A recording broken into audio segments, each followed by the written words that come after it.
নমস্কার বন্ধুগণ, ফুটবল টিভিতে সকলকে জানাই স্বাগত। আজকে আমরা চলে এসেছি ইন্ডিয়ান ফুটবলের বেশ কিছু আপডেট নিয়ে। তো চলুন না দেরি না করে শুরু করা যাক। প্রথমে চলে আসছে কিন্তু সিএফএল কথায়। সিএফএলের প্রিমিয়ার ডিভিশনটা সম্প্রচার করার জন্য সব থেকে এগিয়ে কিন্তু জি 24 ঘন্টা। তারা কিন্তু আইএফের সাথে কথাবার্তা শুরু করেছে এবং হয়তো খুব তাড়াতাড়ি সিএফএলের প্রিমিয়ার ডিভিশনের যে মিডিয়া রাইটস সেটা তারা পেয়ে যাবে। এরপর চলে আসছি ইন্ডিয়ান ন্যাশনাল টিমের কিন্তু নতুন কোচ সার্চিং শুরু হয়ে গেল। বিজ্ঞাপনটা আপনারা দেখতেই পাচ্ছেন। আর 3 নম্বর আপডেটে চলে আসছি, out of nowhere Simon গ্রেসনের নাম কিন্তু ইন্ডিয়ান ন্যাশনাল টিমের কোচ হিসেবে সব থেকে মানে ভালোভাবে উঠে আসছে, সব থেকে দৃঢ়ভাবে উঠে আসছে। সাইমন গ্রেসনকে আমরা সবাই চিনি, বেঙ্গালুরু এফসির কোচ ছিল। তো তার একটু পাস্ট ক্যারিয়ার সম্পর্কে একটু বলে দিই। তার বয়স 56 বছর। তার প্লেয়িং ক্যারিয়ার যদি বলি তাহলে কিন্তু বেশ বড় বড় club, Leeds United, Leicester City, Aston Villa, Blackburn Rovers, Sheffield United, ব্ল্যাকপুলের মতো ক্লাবে কিন্তু সে খেলেছে।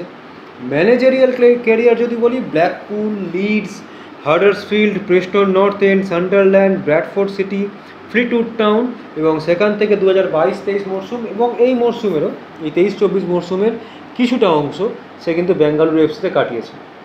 অর্থাৎ ইংল্যান্ডের সেকেন্ড এবং থার্ড ডিভিশনে কোচিং করানোর তার ভালো মতো অভিজ্ঞতা আছে এবং ইন্ডিয়ান ফুটবলও 1.5 বছর মতো সে কাটিয়েছে। এবার আপনারা কীরকমভাবে এই কোচটাকে নেবেন যদি এই ইন্ডিয়া টিমের কোচ হয়, প্লিজ নিচে কমেন্টে জানাবেন। এরপর চলে আসছে কিন্তু আজকে চতুর্থ আপডেটে, এবং চতুর্থ আপডেটটা হচ্ছে লারা শর্মা। লারা শর্মা কিন্তু এফসি গোয়াতে সাইন করিয়েছে, আমি কালকেই বলেছিলাম। কিন্তু এখন যেটা আপডেট পাওয়া যাচ্ছে, লারা শর্মা কিন্তু এফসি গোয়ার ফার্স্ট চয়েস গোলকিপার হবে না। তার কারণ তার একটা চোট রয়েছে। সেই চোটটা কিন্তু তাকে এই বছরের লাস্ট অবধি ভোগাবে। তো এখন যেটা জানা যাচ্ছে, লারা শর্মা সেকেন্ড চয়েস বা থার্ড চয়েস হিসেবে তাকে রেখে দেওয়া হবে। হর্ষদীপ সিংই থাকবে তাদের ফার্স্ট চয়েস। রাহুল কেপির কথা যদি চলে আসি, রাহুল কেপি চেন্নাইনে সাইন করতে পারে বা সাইন করে ফেলেছেও। বহু জায়গা থেকে এরকম আপডেট কিন্তু ছড়িয়ে দেওয়া হয়েছিল টুইটারে আজকে। তো সেই আর্টিকেলগুলোকে পিছনে ফেলে এরকম আপডেট বেরিয়ে এসছে যে রাহুল কেপি চেন্নাইনে যাচ্ছে না। রাহুল কেপি হয়তো কেরালা ছাড়তে পারে, কিন্তু কেরালা ছাড়লেও সে চেন্নাইনে যাচ্ছে না। Point to be noted. এরপর চলে আসছি জেরেমি মানজোরের কথা। জেরেমি মানজোরও মুম্বাই সিটি এফসিতে সাইন করে ফেলেছে। জামশেদপুর এফসিতে গত বছর যে কটা বিদেশি খেলেছিল তার মধ্যে ভালো বিদেশি বলতে দুজনের নামই উঠে আসবে, সেটা হচ্ছে এলসিনো আর জেরেমি মানজোরো আর কিছুটা চিমাচুকু। এই 3টে বিদেশিই কিন্তু জামশেদপুর ছেড়ে দিয়েছে। এবং জেরেমি মানজোরোর মতো একজন ভালো ভার্সেটাইল অ্যাটাকিং মিডফিল্ডার তাকে মুম্বাই সাইন করিয়ে কিন্তু এটা খুব ভালো গেন করেছে, কিন্তু মুম্বাইয়ের খুব বড় লসও হয়েছে, একটু পরে আসছি। এরপর চলে আসছি তারপরের আপডেট হচ্ছে জিকসন সিং। জিকসন সিংয়ের পরিষ্কার কথা যেটা উঠে আসছে, জিকসন সিংয়ের কেরালার সাথে 1 বছরের চুক্তি এখনও বাকি রয়েছে, কিন্তু 2 থেকে 3টে আইএসএল ক্লাব জিকসনকে অ্যাপ্রোচ করছে। তার কারণটা কি, কারণটাও একটু পরে আসছি। অনেকে হয়তো জেনে গেছেন, কিন্তু তাও আমি একটু পরেই আসছি সেই আপডেটটাতে।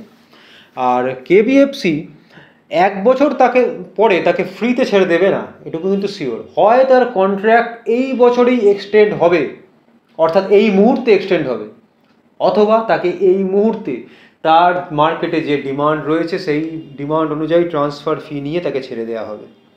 এরকমই কিন্তু আপডেট বেরিয়ে আসছে। কারণ 1টা বছর যদি কেবিএফসি তাকে আবার রেখে দেয় আর কন্ট্রাক্ট যদি এক্সটেন্ড না করতে পারে, তাহলে কিন্তু পরের বছর সে ফ্রিতে চলে যাবে এবং তাতে কিন্তু কেবিএফসির একটা খুব বড় একটা হিউজ ফিনান্সিয়াল লস হবে তার জন্য। কারণ তার জিকসেনকে দিয়ে কিন্তু আর একটা ভালো ফিনান্সিয়াল গেন করতে পারে এ বছরই। তবে এটাই দেখার যে আলটিমেটলি কী হয়। এরপর চলে আসছে কিন্তু মোহনবাগানের আপডেটে। মোহনবাগানের বেশ কিছু আপডেট রয়েছে, তো সেই আপডেটগুলো এক এক করে দিয়ে দেবো। কালকেই বলেছিলাম লালরিনজুয়ালা লালবিয়াক নিয়া কিন্তু মোহনবাগানে জয়েন করছে, এবং এরকমও আপডেট বেরিয়ে এসেছিলো যে সে কিন্তু মোহনবাগান রিজার্ভসের যে স্কোয়াড সেখানে কিন্তু এই উইকের মধ্যেই জয়েন করবে। কিন্তু এখন যেটা শোনা যাচ্ছে যে লালরিনজুয়ালা আইজল ফিরে যাচ্ছে, সে মোহনবাগানে এই মুহূর্তে জয়েন করছে না। আর তার ভবিষ্যৎ নিয়ে কিন্তু ডিসিশন এখনও নেওয়া বাকি আছে। কারণটা কী কারণে হলো জানি না, সেটা এখনও প্রকাশ্যে আসেনি, কিন্তু এইটাই হয়েছে ঘটনা। আপনাদের কি মনে হয় নিচে প্লিজ কমেন্টে জানাবেন।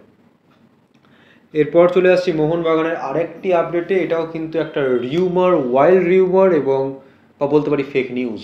রিউমার আর বলা যাচ্ছে না, সেটা কিন্তু ফেক নিউজ।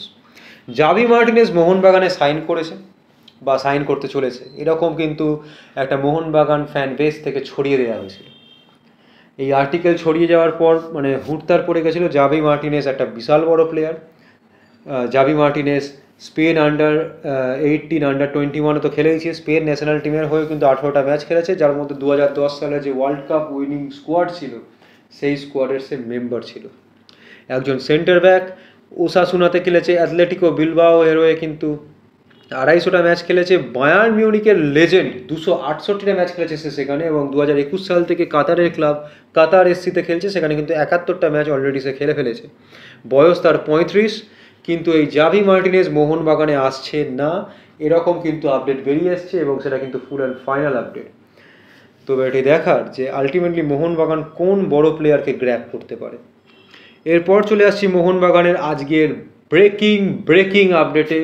আপুইয়ার থেকে সত্যি কথা বলতে যে মোহনবাগানের দিকে আপুইয়ার ডিলটা যাচ্ছে সেটা কিন্তু জানতাম না, মানে জানলেও সেটা এতটা শিওর হয়নি যে মোহনবাগান এইভাবে তাকে গ্র্যাব করে ফেলবে।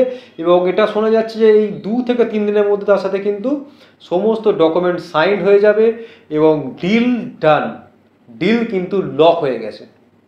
আপুইয়া মোহনবাগানে আসছে, এটা কিন্তু deal done update.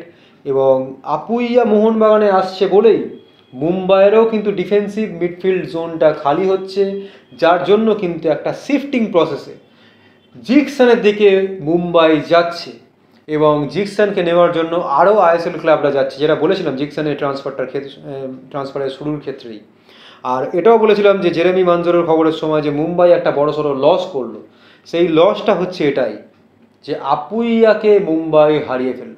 Actually Mumbai আপুইয়াকে ছাড়তে চায়নি, কিন্তু আপুইয়ার যে কন্ট্রাক্ট ছিল মুম্বাইতে সেখানে একটা কিন্তু এক্সিট ক্লজ ছিল। সাধারণত এই সমস্ত প্লেয়ার যাদের কিন্তু ফিউচার প্রসপেক্ট থাকে তারা কিন্তু যে কোনো ক্লাবে লং টার্ম ডিলে সাইন করার ক্ষেত্রে একটা করে এক্সিট ক্লজ রেখেই দেয়। এবার সেই এক্সিট ক্লজটা কী ছিল না ছিল সেটা জানি না।